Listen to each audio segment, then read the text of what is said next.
Αργή ζωή σε γρήγορα πατίνια. Κάνε άλμα πιο γρήγορα από τη φθορά. 5 φρούτα και λαχανικά την ημέρα, το καρκίνο κάνουν πέρα.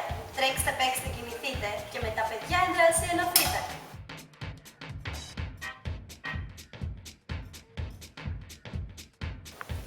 Όλοι μαζί για μια καλύτερη ζωή. Την Κυριακή περπατάμε ενάντια στον καρκίνο.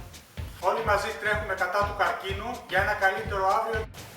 Στις 14 Οκτωβρίου η οικολογική κίνηση, μαζί με μια σειρά άλλων εθελοντικών οργανώσεων, οι οποίες με διαφορετική αφετηρία και κοινό σκοπό προσπαθούν να αναδείξουν ότι η κίνηση καταπολεμά τον καρκίνο.